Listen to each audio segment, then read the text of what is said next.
Capítulo 7. A cara descubierta. Una de las más terribles consecuencias del pecado es que deformó nuestro concepto de Dios.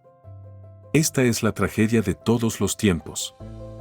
La meta más importante del plan de la restauración es la renovación de un verdadero concepto de Dios en toda la creación. El hecho de esta terrible distorsión queda ilustrado por la conducta de nuestros primeros padres, después de que desobedecieron a Dios.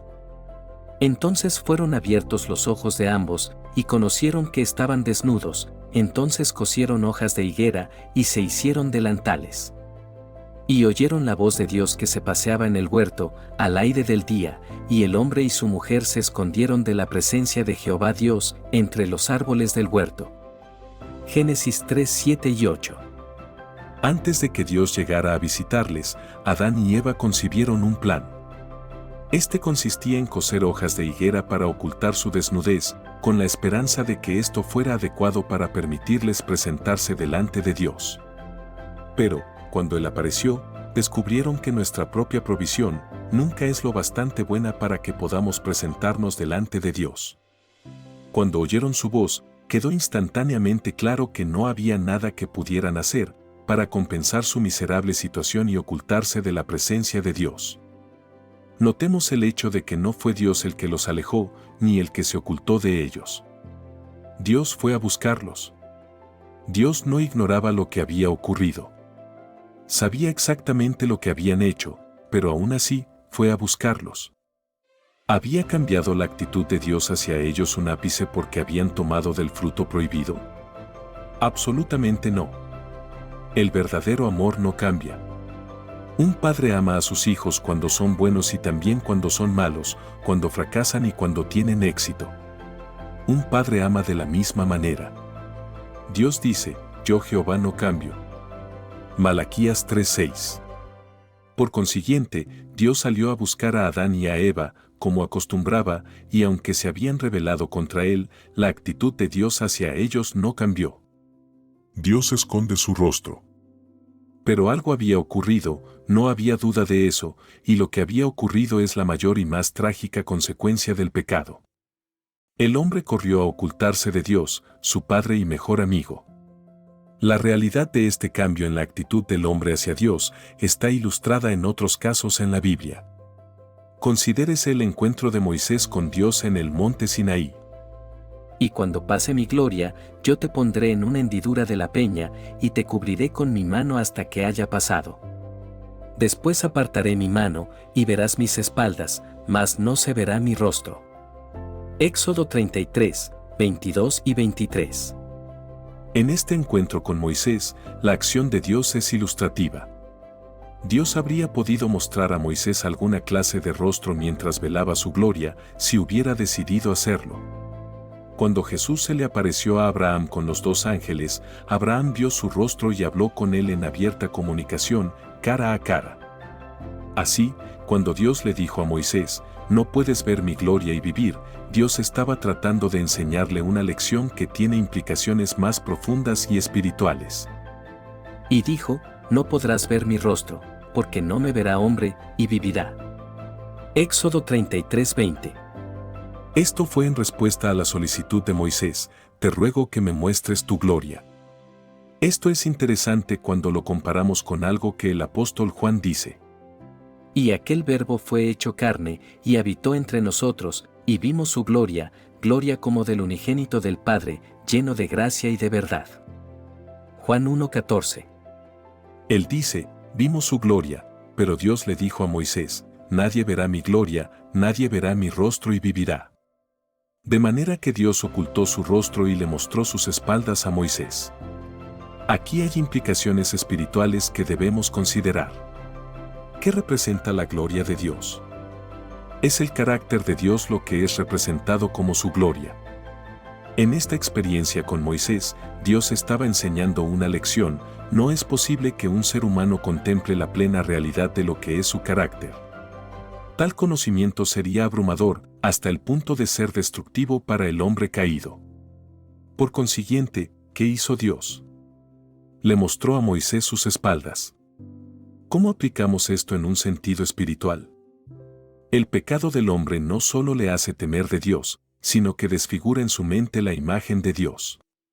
Cuando Adán y Eva corrieron a ocultarse de Dios, Él no había hecho nada para que tuvieran miedo de Él. Su actitud hacia ellos no había cambiado, pero, trágicamente, la manera en que entendían a Dios había cambiado, y a causa de su concepto distorsionado de Dios, no era posible que lo vieran cara a cara. Velado en oscuridad. Dios nunca cambia. Todos los problemas que surgen de esta pecaminosa situación, todo el miedo que tenemos de Dios, todas las reservas que tenemos con respecto a Él, se basan en nuestro concepto erróneo de Dios. No se basan en la realidad de quién es Él, ni en la verdadera actitud de Dios hacia nosotros. Él no nos impone condiciones antes de aceptarnos. Por ejemplo, no nos dice, si no eres lo bastante bueno, no puedes acercarte a mí. Cuando tenemos esta clase de concepto de Dios, es porque todavía estamos mirando sus espaldas, no hemos visto su rostro. En Primera de Reyes leemos: Entonces dijo Salomón, Jehová ha dicho, que él habitaría en la oscuridad. Primera Reyes 8:12. Ahora bien, este es un versículo extraño, pues en otros lugares se nos dice que Dios habita en luz brillante. En cada representación, vemos que se oculta en luz cegadora, pero aquí, Salomón declara que Dios ha escogido habitar en densa oscuridad. ¿Cómo debemos interpretar esto? Bueno, obviamente, Dios está hablando de la manera en que Él se relaciona con la humanidad. Al relacionarse con la humanidad, Dios tiene que ocultarse en la oscuridad de la ignorancia humana, porque el hombre no tiene la capacidad para contemplar la plena gloria de Dios. Así que, Él se oculta en la oscuridad, no por causa de sí mismo, sino a causa de las limitaciones de la humanidad y los conceptos equivocados que los hombres tienen de Dios. La realidad es que estos conceptos desacertados están tan profundamente arraigados en el pensamiento humano que aún hoy día todavía persisten entre nosotros los cristianos y afectan nuestra relación con Dios a todos los niveles. Este concepto errado de Dios es el factor que tiene el mayor impacto en nuestra fe y limita más severamente nuestra capacidad para recibir sus bendiciones. Dios tiene que habitar en densa oscuridad al relacionarse con el hombre, a causa de la incapacidad del hombre para recibir la verdad de cómo es Dios realmente. Esa oscuridad todavía envuelve la mente de muchas personas, aún en la actualidad. Ese es nuestro verdadero problema. Pero hay una idea maravillosa en el libro de Corintios. Pero si nuestro evangelio está aún encubierto, entre los que se pierden está encubierto, en los cuales el Dios de este siglo cegó el entendimiento de los incrédulos, para que no les resplandezca la luz del evangelio, de la gloria de Cristo, el cual es la imagen de Dios. Porque no nos predicamos a nosotros mismos, sino a Jesucristo como Señor, y a nosotros como vuestros siervos por amor de Jesús. Porque Dios, que mandó que de las tinieblas resplandeciese la luz, es el que resplandeció en nuestros corazones, para iluminación del conocimiento de la gloria de Dios en la faz de Jesucristo. Segunda de Corintios 4:3-6. Cuando Moisés pidió, muéstrame tu gloria, Dios le respondió, no puedes ver mi rostro y vivir, de manera que Dios le mostró sus espaldas. Ahora, en el Nuevo Testamento, se nos da la aplicación espiritual de esto. Se nos dice que ahora es posible ver la gloria de Dios y todavía vivir, porque Dios ha revelado esa gloria en la faz de Jesucristo. Por lo tanto, en la actualidad es posible ver el rostro de Dios y vivir. Por supuesto, cuando miramos el rostro de Jesús, lo que vemos no es una manifestación física de luz. Cuando la Biblia dice que vemos la gloria de Dios en el rostro de Jesús, se refiere al carácter de Dios, la naturaleza de Dios. La actitud de Dios hacia la humanidad puede verse plenamente revelada en el rostro, o sea, la vida de Jesucristo. Este es el punto, y en nuestros estudios de Dios, tenemos que verlo desde la luz que resplandece en el rostro de Jesús, de lo contrario nuestros conceptos serían erróneos. Gloria transferida. En el relato del encuentro de Moisés con Dios en el monte Sinaí, se nos habla de un fenómeno interesante que tuvo lugar. Parece que, por estrecha asociación con Dios, Moisés participó de algo de esa gloria de Dios. Y aconteció, que descendiendo Moisés del monte Sinaí con las 2 tablas del testimonio en su mano, al descender del monte, no sabía Moisés que la piel de su rostro resplandecía, después de que hubo hablado con Dios. Y Aarón y todos los hijos de Israel miraron a Moisés, y he aquí la piel de su rostro era resplandeciente, y tuvieron miedo de acercarse a él. Éxodo 34, versículos 29 y 30.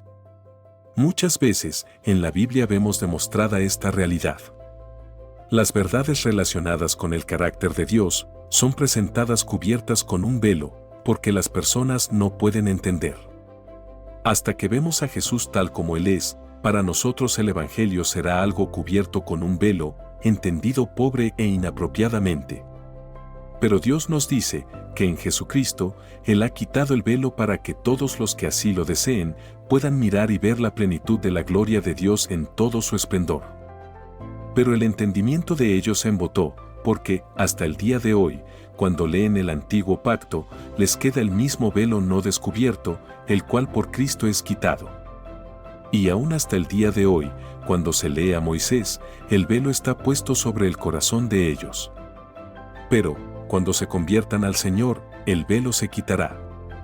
Porque el Señor es el Espíritu, y donde está el Espíritu del Señor, allí hay libertad. Por tanto, nosotros todos, mirando a cara descubierta como en un espejo la gloria del Señor, somos transformados de gloria en la misma imagen, como por el Espíritu del Señor. Segunda de Corintios 3, versículos 14 al 18. Al contemplar el rostro de Jesús sin este velo, somos transformados a la misma imagen por el Espíritu de Dios. Esto es lo que Dios está haciendo por nosotros. Paso a paso, nos está mostrando el rostro de Jesús, para que el velo pueda ser quitado y podamos verlo y comprenderlo tal como Él es realmente.